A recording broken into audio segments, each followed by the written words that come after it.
A proposta era iniciar marcando numa intermediária, não tão lá em cima no campo do adversário, nem também dentro do nosso campo, para que a gente pudesse roubar a bola numa situação mais perto do gol adversário. Só que aí conseguiram envolver nós, principalmente no primeiro tempo, e com isso o nosso time veio para trás.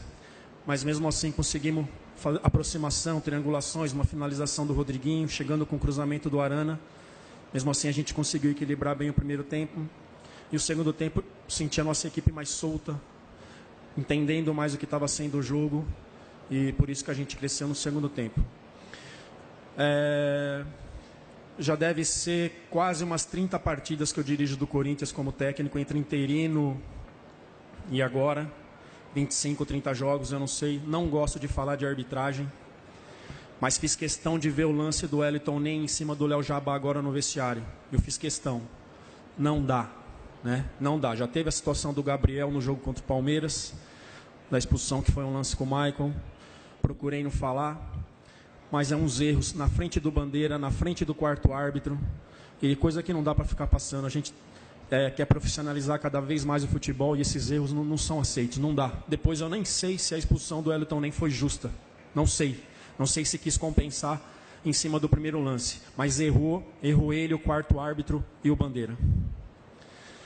Carille, até em cima desse lance também, é vital falar um pouco de arbitragem, mas é incontestável que durante a semana muito vai ser falado sobre isso nos programas esportivos. Agora, o Camacho na saída de campo nos disse que realmente o Wellington Ney, quando abriu o braço, largou a mão no rosto dele e aí, evidentemente, isso aconteceu mesmo. Não consegui ver a imagem, não sei se você teve acesso. A expulsão foi justa. E uma segunda questão, queria que você falasse sobre isso também, mas uma segunda questão, hoje a gente analisou o banco de reservas do Corinthians e você tinha apenas duas opções do meio para frente, para você atacar. De alguma maneira, isso te incomoda, você olhar para o banco e não ver tantas opções como você tem, por exemplo, da parte defensiva do time? Primeiramente, a primeira pergunta em cima do lance da mão, se era para dar, teve duas do Thiago Mendes no Arana, que nem falta não deu. E teve uma ali, acho que com o Pedrinho, não lembro agora. Teve mais uma outra que eu lembro, que nem falta deu. Depois numa outra ele dá amarelo para expulsar.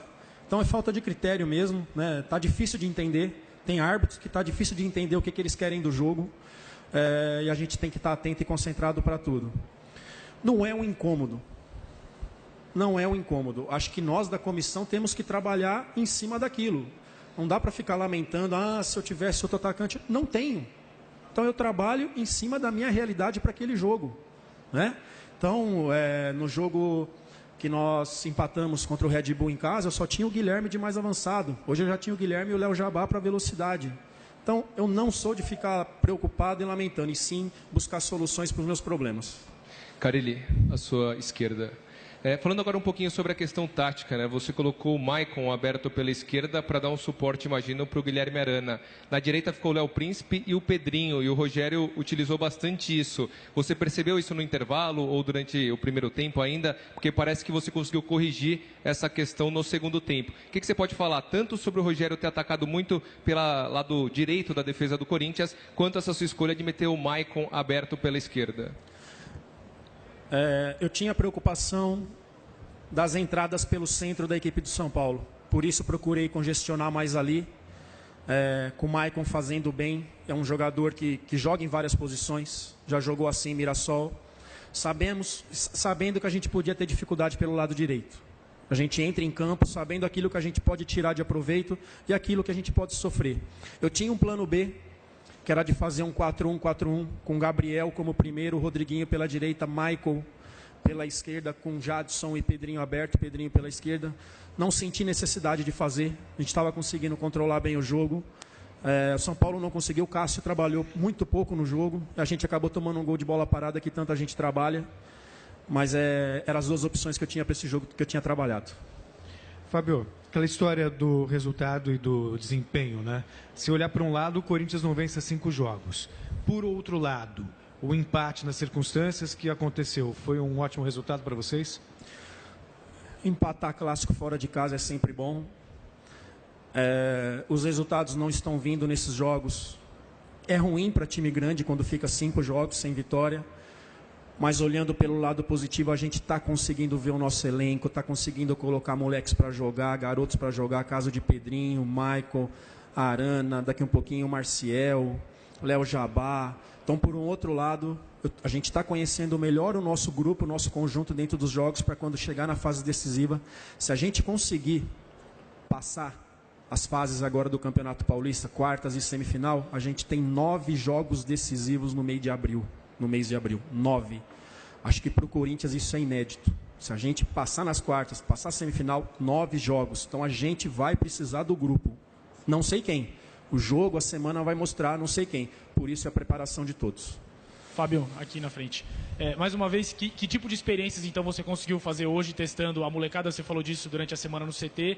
E sobre o Jô também, e essa estrela dele nos clássicos, o que você pode falar? Em cima de um jogo que exige mais, foi bom ver o Maicon por lá. O Maicon é um jogador muito inteligente, abre linha de passe, combinação boa com o Arana. Já tinha feito isso em Mirassol, já tinha gostado. E hoje voltamos a gostar do que eles fizeram por ali, do que eles renderam. É mais uma opção que te dá, com essas dificuldades que a gente está tendo com os jogadores da frente. Esse é o aprendizado, o grupo ter ideia daquilo que eu quero e muitas vezes você tirar um jogador de um setor e colocar outro e continua dando resultado. Desculpa. O Jô, olha, como esse cara está sendo positivo dia a dia, meu. Impressionante.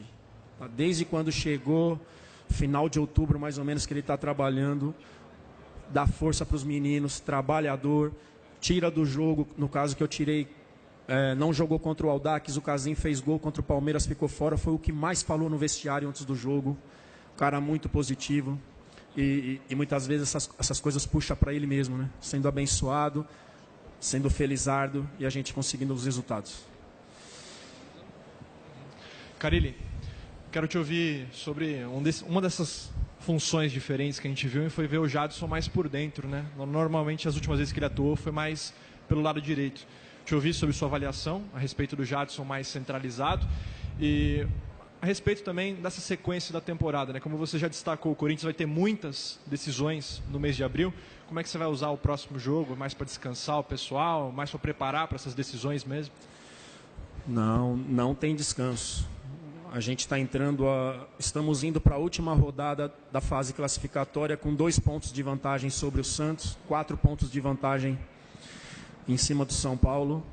Então, com força total, com aquilo que a gente tiver de melhor para o jogo de quarta-feira, para a gente manter.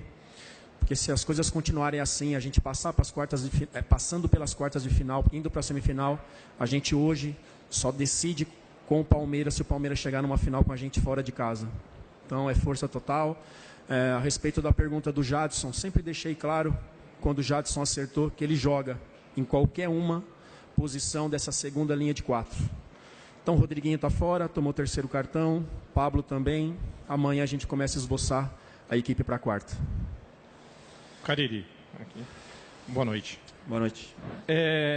Você entende que desde o seu início do trabalho até o momento, você teve um degrau a mais que o time subiu nessa maturidade, principalmente para essas próximas fases que vão ser de decisão, principalmente abril aí, que tem Copa do Brasil, Sul-Americana e o Paulistão?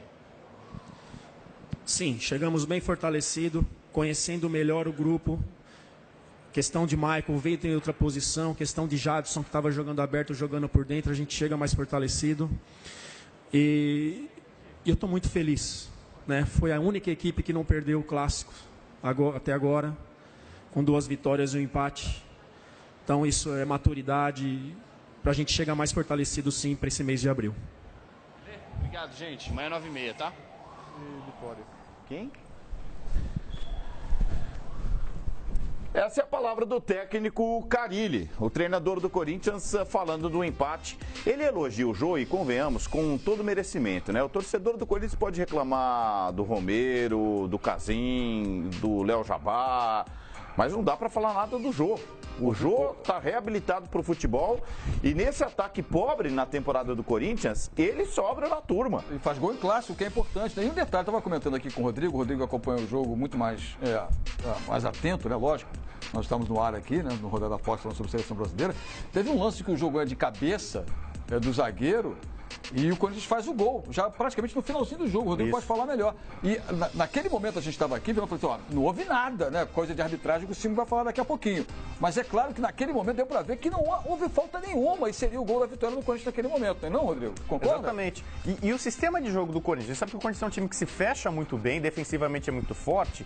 Pro Corinthians funciona esse homem de referência. Os lançamentos, o cruzamento, ele faz bem o trabalho de pivô. Ele quase fez um outro gol, né, com a canhota, conseguiu driblar o Maicon, bateu o Renan, que foi fixado como goleiro do São Paulo. Vamos ver se agora de fato ele é o goleiro titular do São Paulo.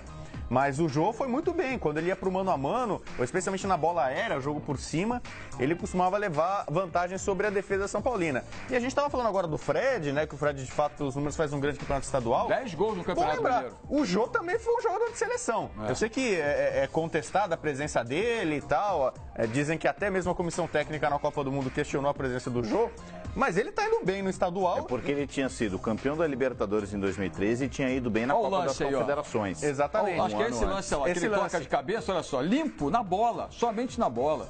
O árbitro marcou ali aquela chamada carga, né? Porque muita gente fala que é a regra 18. O Simon vai poder comentar perigo de gol, né? Tá na regra 18. Essa é uma boa questão para o Simon, ele vai ter muito trabalho para comentar esse majestoso. Mas, de parte a parte, a gente pode comentar algumas outras coisas. Deixa eu só saber do Sormani o que é que ele achou da entrevista do Carille. Se o Carille leu o jogo como você, Sormani, ele chegou a dizer que no primeiro tempo o Corinthians foi envolvido pelo São Paulo. Foi, concordo com o Carille, Vilani. O Corinthians não fez um bom primeiro tempo, melhorou um pouco na etapa final. O segundo tempo foi um tempo de jogo mais corrido, com lances, teve esse lance polêmico. Eu fico aí também com o Paulo Lima e com o Rodrigo Bueno, para mim não aconteceu absolutamente nada. Ele deu uma falta inexistente do Jô em cima do Araruna, né? Como é que é? Isso, Araruna, que jogou como lateral direito. Que jogou improvisado de lateral direito, na verdade ele é um volante. Mas eu concordo com ele, o primeiro tempo do Corinthians foi muito ruim. Não foi melhor o segundo do ponto de vista técnico, tático. Agora, o que não faltou no segundo tempo, principalmente aos dois times, foi disposição. Os times estiveram muito envolvidos no jogo, né? Eles se dedicaram do começo ao final da etapa final e fizeram um jogo eletrizante no segundo tempo. Agora, se você for olhar tecnicamente o jogo, taticamente, foi um jogo muito pobre mesmo, e com arbitragem ridícula. O Simon vai falar sobre isso. A arbitragem, mais uma vez, foi ridícula. Bom, Campeonato Estadual, seguimos aqui na batida, só que agora mudamos o estado. Vamos para o Rio de Janeiro, onde o Botafogo venceu 2-0 o placar final, e o João Venturi vai contar essa história pra gente. Se tecnicamente o jogo foi muito pobre, viu, João, no Morumbi, eu queria saber sobre a vitória do Botafogo. Boa noite, companheiro. Edson Passos, né? Grande Gustavo Villani, um abraço para você, abraço para todo mundo. Pois é, vitória do Botafogo aqui por 2-0, como você bem disse. Resultado esse que mantém as chances do Botafogo, né, bem vivas ainda no